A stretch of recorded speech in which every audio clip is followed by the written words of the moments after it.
So what you're saying is we got money for the Fed, we got money for big corporations, we got tax breaks for the uber wealthy. We got Amazon CEO making more money than he's made in, I don't know, his lifetime.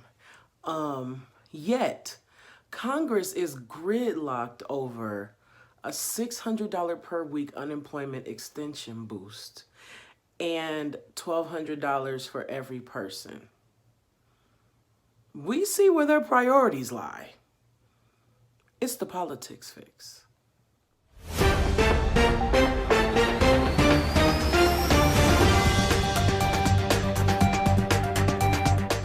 What up, my sippers and stoners? It's me, Anna DK, checking in once again, and I'm here with another politics fix. Now, I'm definitely your progressive voice for the 2020 campaign and beyond. And what I've been doing lately is just figuring out exactly how I want this show to run, right? Because what's true is it has to be deeper than headlines. So, although I wanted to bring you guys a politics fix every day, it's like, listen, there is an incredible amount of information being released into the political atmosphere every day, all day. There's a lot of stuff happening every day, all day. There are headlines all day. Either the president is saying something, or Mitch McConnell is saying something, or Nancy Pelosi is saying something, or anyone else that's saying something, related to this particular thing that we're going through right now. So there's so much information that by the time I make a video and I'm about to upload it, there's something else that have happened, right? So what I decided to do is I am going to give my perspective on certain things that are happening in politics and how they affect us.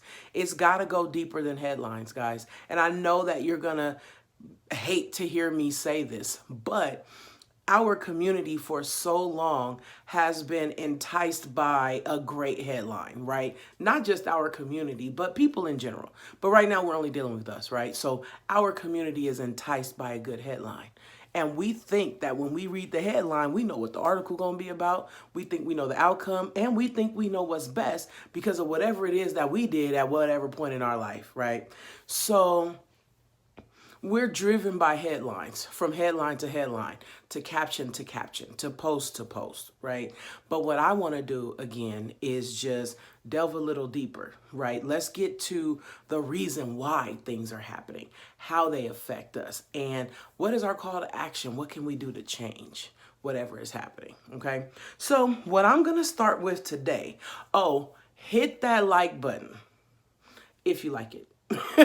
Go ahead and comment if you feel like I missed anything.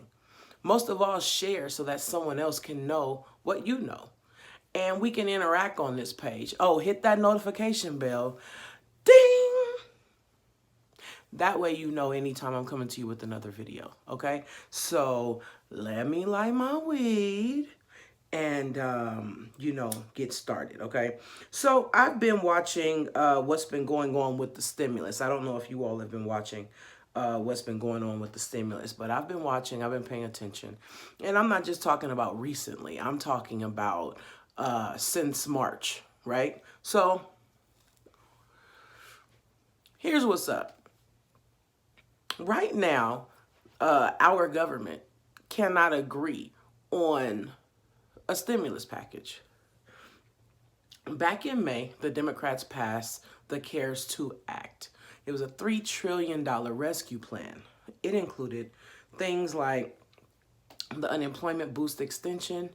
It included more money for like food stamps. It included money for hospitals and, local governments and things like that, right? It also included the stimulus. Their plan had $1,200 per person, even dependents, okay? And I thought that didn't go far enough, if I'm going to be honest.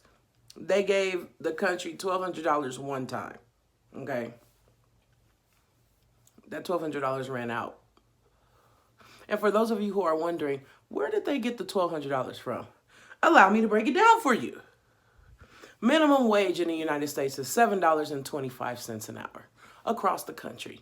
So what they did was they took $7.25 an hour, they multiplied that by an 8-hour day, and then they multiplied that by a 5-day week, and then they multiplied that by a 4-week month, and you get $1,140. And they rounded it up to $1,200, because they were being generous.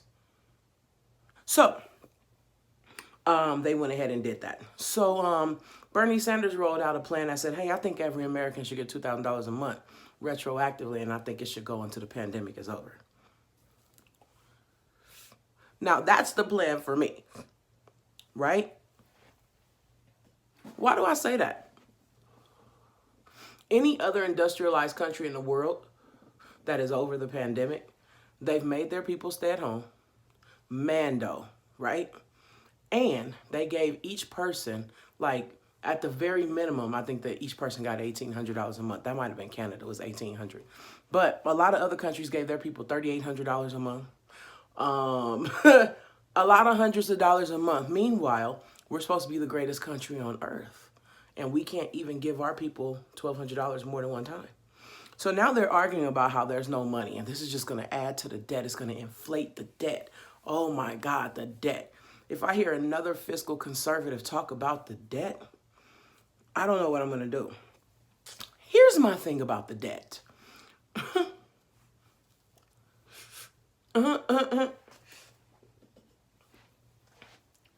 When the Rona hit, back in March, the Rona hits, and we see that people are having massive layoffs. People, are getting sick and all of this other stuff. They somehow found $1 trillion to inject into the Fed to save Wall Street. That $1 trillion appeared out of thin air. I not once heard one Republican saying, that's just too much money to add to the debt. The national debt is already bad. That's just way too much. Right? Okay. When it came to tax breaks for big corporations on this stimulus, I didn't hear not one Republican say, that's too much money to give the corporations that already make millions, tens of millions, and hundreds of millions of dollars. There's just not enough money in the budget for this. No? Okay. But what I did hear was them make all of the fuss about giving average, ordinary people $1,200, which they know we're going to put back into the economy, which funds these big corporations. So here's what we know. They definitely care about corporations. They definitely care about the stock market, which is grossly inflated right now and will hit bottom very soon. They care about everything but the people who make this whole country go around. They want us to get back to work, but they don't want to make the environment safe. And they want to make sure we can't sue when we go back to work. So Trump's buddies, his homeboys, right? They run these corporations that are paying, not a living wage. And they're trying to get them to undo the unemployment because they're like, oh, it's going to disincentivize people to go back to work. Here's the thing. If $2,400 can disincentivize somebody to go back to work, why are we not talking to the corporations that are not paying a living wage? Because what we all know is that you cannot live on $2,400. Not anywhere I know. I'm not saying you can't live on that anywhere in the country, but I'm saying in most places, I know in Los Angeles, rent alone be $3,000. I'm going to let that sink in. So if you're someone who lost their job because of the pandemic or whatever the situation is, right? And you are trying to get by. And so your state is going to give you maybe $500-600 a week. Then the government is giving you $500-600 a week. That's $1,100, $1,200 a week at the most, which is $4,800 a month, right? What if you were making $6,000 a month before all of this started, and now you're making 48 because of the unemployment boost? If they take it away, you're making 24. So you have to go from 6,000 a month to 2,400 a month. How you going to take care of your family and pay your bills on that? Okay. They're so worried about what poor people are doing.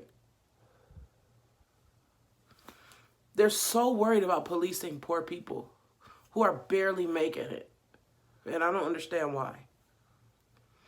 And where is all of that smoke when it's time to give billions of dollars to big corporations and businesses?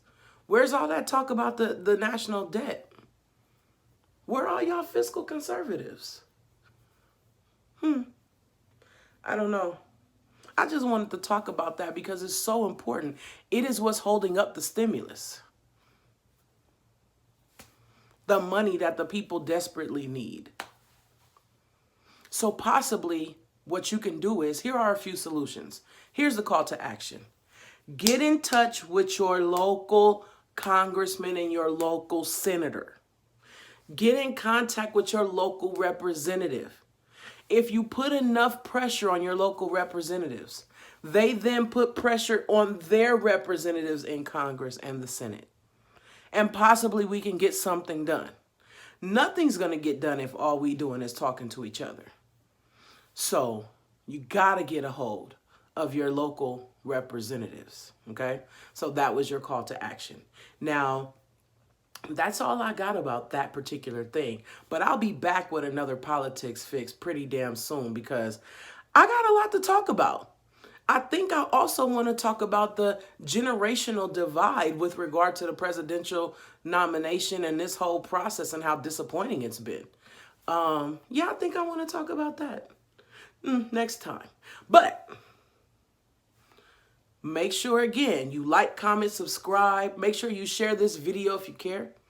And until next time, I'm Miana DK. And I love y'all. I swear I do.